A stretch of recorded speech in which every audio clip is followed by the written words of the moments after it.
नमस्कार। आज के इस विश्लेषण में हम एक ऐसी दिलचस्प केस स्टडी पर चर्चा करने वाले हैं जो हम सब की रोजमर्रा की जिंदगी और आधुनिक लाइफस्टाइल से बिल्कुल गहराई से जुड़ी हुई है। हम सब बहुत अच्छी तरह जानते हैं कि आजकल डिजिटल स्क्रीन्स का इस्तेमाल कितना ज्यादा बढ़ गया है और इसका सीधा असर हमारे व्यवहार पर पड़ता है। तो चलिए सीधे इसमें डुबकी लगाते हैं और समझते हैं डिजिटल डिस्ट्रैक्शन का पूरा मनोविज्ञान।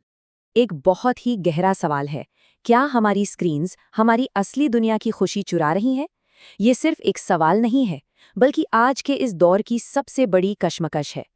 आज की हमारी ये कहानी इसी आधुनिक समस्या के इर्द गिर्द घूमती है, जो हम सबके लाइफस्टाइल का एक सच्चा आईना है। पहला भाग, रोहन्स वर्ल्ड। रोहन एक आम 10 साल का लड़का है, लेकिन उसकी दिनचर्या हमारी आधुनिक डिजिटल आदत का एकदम क्लासिक उदाहरण बन चुकी है। जरा ध्यान दीजिए इस रूटीन पर, जो कितनी तेजी से भागती है। सुबह आँख खुलते ही सबसे पहले मोबाइल, दोपहर में खाना खाते वक्त फिर मोबाइल, और रात को सोने तक बस बेड पर लेटकर लगातार स्क्रॉल करते रहना। पूरा दिन ऐसे ही निकल जाता है, और इस 10 साल के बच्चे के पास न तो कभी बाहर खेलने का वक्त है और ना ही परिवार के साथ एक भी पल बिताने की फुर्सत। पूरी की पूरी दुनिया एक छोटे से कांच के टुकड़े में सिमट कर रह गई है।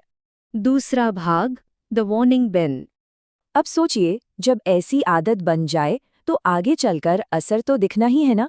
रोहन की मम्मी उसे रोज समझाती थीं कि देखो बेटा, ज्यादा मोबाइल हेल्थ और पढ़ाई दोनों को खराब करता है।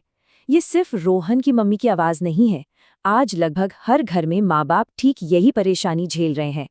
ये एक ऐसी वार्निंग है जिसे अक्सर बिल्कुल अनसुना कर दिया जाता है, और रोहन ने भी ठीक वैसा ही किया। इस चेतावनी को पूरी तरह से नजरअंदाज कर दिया। और इस नजरअंदाजी का नतीजा वो बहुत जल्दी सामने आ गया। एक वक्त था जब रोहन क्लास के सबसे होशियार बच्चों में गिना जाता था। वो तेज था, एक्टिव था, लेकिन आज की स्थिति क्या है? हाल ही में हुए स्कूल टेस्ट में उसके मार्क्स सच में बहुत कम आए हैं। उसका पूरा फोकस, उसकी पूरी एनर्जी सिर्फ डिजिटल गेम्स खेलने में निकल रही थी, और असली दुनिया का एकेडमिक ग्राफ बहुत तेजी से नीचे गिरता जा रहा था। इस नतीजे के बाद स्कूल में उसकी टीचर ने उसे बुलाया और ये बात कही, रोहन, तुम तो पहले क्लास के सबसे स्मार्ट बच्चों में से थे, अचानक क्या हुआ? जरा खुद सोचिए, किसी भी टेस्ट में फेल होने से ज्यादा बुरा क्या होता है? अपने मेंटर, अपनी टीचर की आंखों में ऐसी निराशा देखना। ये शब्द रोहन के दिल पर एक बहुत ही गहरे चोट की तरह लगे।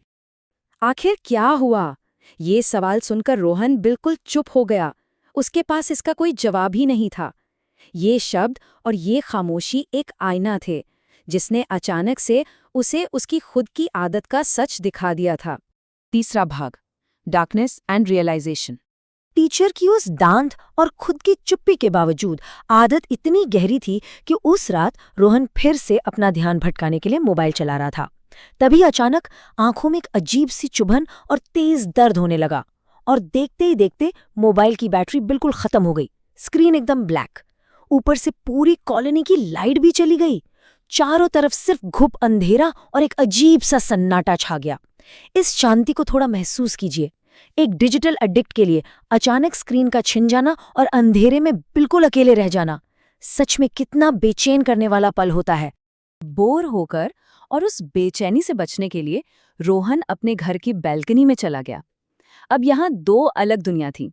एक तरफ उसके कमरे का अकेलापन था, जहाँ अंधेरा था और वो बिल्कुल आइसोलेटेड महसूस कर रहा था, लेकिन दूसरी तरफ बाहर का नज़ारा बिल्कुल अलग था। कॉलोनी के बच्चे एक साथ मिलकर हंसी खुशी क्रिकेट खेल रहे थे। वो सब एक दूसरे के साथ सच में कितना एंजॉय कर रहे थे। रोहन बैल्कनी से उस असली दुनिया को देख रहा था, जहां जिंदा आवाजें थीं, फिजिकल एक्टिविटी थी और दोस्ती थी। वहीं खड़े खड़े उसको एक चमत्कारी एहसास हुआ। असली खुशी आखिर होती क्या है? ये दूसरों से जुड़ने में, बाहर फिजिकल एक्टिविटी करने में और अपने आसपास की दुनिया को पूरी तरह से जीने में मिलती है। रोहन को आखिरकार ये समझ आ गया कि जिसको वो अपना एंटरटेनमेंट और अपनी पूरी दुनिया समझ रहा था, दरअसल वो फोन एक रुकावट बन गया था, एक ऐसी दीवार जिसकी वजह से वो इस रियल हैप्पीनेस को पूरी तरह से मिस कर रहा था। चौथा भाग, द राइट बैलेंस। इस गहरी समझ के बाद रोहन ने एक नया और बहुत ही प्रैक्टिकल फैसला लिया। उसने मोबाइल को पूरी तरह से अपनी जिंदगी से बाहर नहीं निकाला, क्योंकि देखिए, आधुनिक दुनिया में वो प्रैक्टिकली संभव भी नहीं है। बल्कि एक सेहतमंद बैलेंस बनाया, एक बिल्कुल नई दिनचर्या। उसने तय किया कि वो सिर्फ थोड़ी देर ही डिजिटल स्क्रीन यूज करेगा, बाकी बचा हुआ टाइम वो पढ़ाई पर लगाएगा, बाहर दोस्तों के साथ आउटडोर गेम्स खेलेगा और अपने परिवार के साथ क्वालिटी टाइम स्पेंड करेगा। ये एक कॉन्शियस चॉइस थी। जब हम ऐसे प्रैक्टिकल स्टेप्स लेते हैं तो ऐसी अप्रोच का नतीजा बिल्कुल एक चेन रिएक्शन जैसा होता है। सबसे पहले उसकी हेल्थ और आंखों का दर्द जो पहले खराब हो रहा था वो ठीक होने लगा। फिर स्कूल में उसका पुराना फोकस लौट आया और मार्क्स में भी सुधार आने लगा। और आखिर में पूरे परिवार में वो पुरानी खुशी वापस आ गई।